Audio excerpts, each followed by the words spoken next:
حضرت علی رضی اللہ تعالیٰ عنہ واحد شخصیت ہیں جن کے بارے میں روایات میں آتا ہے اللہ نے حضرت علی کی شان میں قرآن کی 300 آیات نازل فرمائی ہیں۔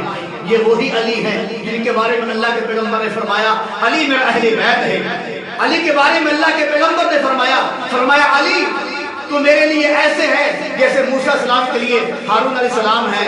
یہ وہی علی ہیں جن کے بارے میں اللہ کے پیغمبر نے فرمایا اے علی ساری دنیا میں تو بہترین فیصلے کرنے والا ہے۔ یہ وہی علی ہے جن کی بیوی کے بارے میں اللہ کے پیغمبر نے فرمایا یہ میرے جگر کا ٹکڑا ہے۔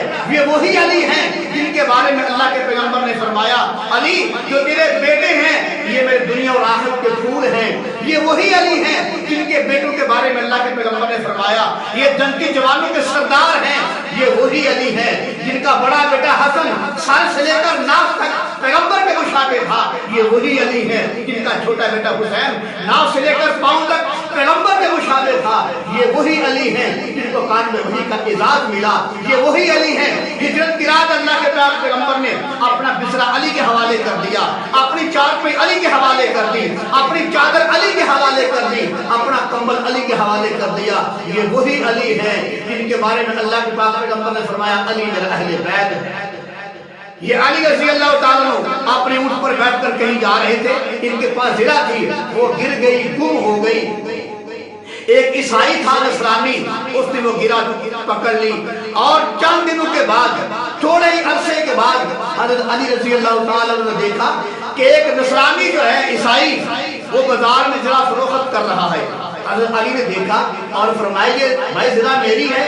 وہ نصرانی کہنے لگا بھائی حضرت صاحب یہ زرہ میری ہے، حالانکہ حضرت علی رضی اللہ تعالیٰ امیر المومنین تھے، وقت کے امیر المومنین تھے۔ اسے تکرار ہو گیا، وہ نصرانی کہتا زرہ میری ہے، حضرت علی نے فرمایا زرہ میری ہے۔ جب تکرار ہوا تو حضرت علی شیر خدا کرم اللہ وجہہ فرمانے لگے کہ آؤ مسلمانوں کے قاضی کے پاس چلتے ہیں، جا کر فیصلہ کروا لیتے ہیں۔ وہ نصرانی راضی ہو گیا، چلو مسلمانوں کے قاضی کے پاس چلتے ہیں، جا کر فیصلہ کرواتے ہیں۔ اس وقت جو مسلمانوں کا قاضی تھا اس کا نام تھا قاضی شریح رضی اللہ تعالیٰ عنہ۔ میرے عزیز بھائی جب حضرت علی رضی اللہ تعالیٰ عنہ اور وہ نصرانی آدمی دونوں مسلمانوں کے قاضی کے پاس آئے تو جب بات شروع کی تو وہ قاضی شریح جو ہے وہ اپنی جگہ سے اٹھ کر وہ نصرانی کے پاس آ کر بیٹھ گیا اور حضرت علی رضی اللہ تعالیٰ کو اٹھا کر اپنی جگہ پہ بٹھا دیا۔ اور اسی مقام پر حضرت علی فرمانے لگے کہ اللہ کے نبی کا فرمان ہے کہ ان مشرکوں کو ذلیل کرو کیونکہ ان کو اللہ نے ذلیل کیا ہے، اور اگر میرا مد مقابل کو مسلمان ہوتا تو لہذا میں اس کے ساتھ بیٹھتا۔ تو قاضی شریح جو ہے انہوں نے عزت کے ساتھ اپنی جگہ پہ حضرت علی کو بٹھایا رضی اللہ تعالیٰ عنہ کو، اور خود جو ہے وہ نصرانی کے پاس جا کر بیٹھ گئے۔ پھر قاضی شریح جو ہے انہوں نے کہا نصرانی کو کہا بتاؤ بھائی تیرے پاس کیا دلیل ہے کہ زرہ تیری ہے؟ تو وہ نصرانی کہتا جناب زرہ میری ہے، کیوں کہ یہ میرے پاس ہے، اگر ان کی ہوتی تو ان کے پاس ہوتی، یہ زرہ میرے پاس ہے لہذا یہ دلیل ہے کہ زرہ میری ہے۔ تو قاضی شریح جو ہے انہوں نے حضرت علی کی طرف دیکھا اور فرمایا عرض کیا حضرت صاحب کہ آپ بتائیں یا امیر المومنین، آپ بتائیں کہ آپ کے پاس کیا دلیل ہے، آپ کے پاس کون سی گواہی ہے کہ یہ زرہ آپ کی ہے؟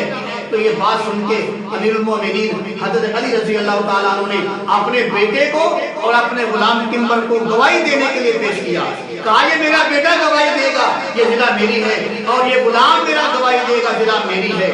تو قاضی شریح نے کہا حضرت صاحب یا امیر المومنین آپ ہمارے امیر المومنین ہو، لیکن فیصلہ جو ہے میں نے قرآن و سنت کے مطابق کرنا ہے۔ باپ کے حق میں بیٹے کی گواہی قبول نہیں ہوتی، لہذا قاضی شریح نے یہ فیصلہ کر لیا کہ یہ زرہ جو ہے یہ نصرانی کی ہے۔ حالانکہ نصرانی کو پتا تھا یہ زرہ جو ہے علی المرتضیٰ شیر خدا رضی اللہ تعالیٰ عنہ کی ہے، لیکن جب اس نے اتنا انصاف والا یہ ہے ریاست مدینہ، یہ ہے نبی کے شہر کی ریاست، یہ ہے میرے کملی والے کا شہر، آج ریاست مدینہ کا نام لے کر ریاست مدینہ کو بدنام کیا جا رہا ہے۔ میرے عزیز بھائی وہ جو نصرانی تھا اس کو پتا تھا کہ یہ زرہ علی رضی اللہ تعالیٰ عنہ کی ہے۔ جب اس نے فیصلہ سنا کہ اسلام اتنا انصاف پسند ہے، اسلام اتنا اچھا فیصلہ کرتا ہے، گواہی کے بغیر جو ہے فیصلے نہیں دیتا، وہ نصرانی اسلام کے اور قاضی شریح کے فیصلے سے اتنا متاثر ہوتا ہے اس نے ضلع جو ہے حضرت علی کے حوالے کر دی اور اسلام قبول کر کے کلمہ پڑھ کے مسلمان ہو گیا۔ جب وہ مسلمان ہوا تو حضرت علی رضی اللہ تعالیٰ عنہ اتنی خوشی ہوئی اس کے مسلمان ہونے کی، اس کو ذرا پھر واپس کر دی، کہا اب میں آپ کو ہدیہ کرتا ہوں، اب میں آپ کو تحفہ دیتا ہوں آپ کے اسلام قبول کرنے کی وجہ سے۔ میرے عزیز بھائی، یہ ہے وہ اسلام، یہ ہے ریاست مدینہ، یہ ہے میرے کملی والے کے شہر کا انصاف کہ ایک طرف امیر المومنین ہے، ایک طرف عیسائی مذہب کا رہنے والا ہے، لیکن انصاف جو ہے وہ اسلام کے مطابق کیا جا رہا ہے۔ میرے عزیز بھائی، وہ نصرانی کلمہ پڑھ کے مسلمان ہو جاتا ہے۔ صحابہ کرام کے کردار کی وجہ سے، صحابہ کرام کے اعمال کی وجہ سے قسم بخدا لوگ مسلمان ہو جایا کرتے تھے۔ اللہ تعالیٰ مجھے اور آپ کو بھی علی مرتضیٰ شیر خدا حیدر کرار رضی اللہ تعالیٰ عنہ کی سنت پر عمل کرنے کی توفیق نصیب فرمائے۔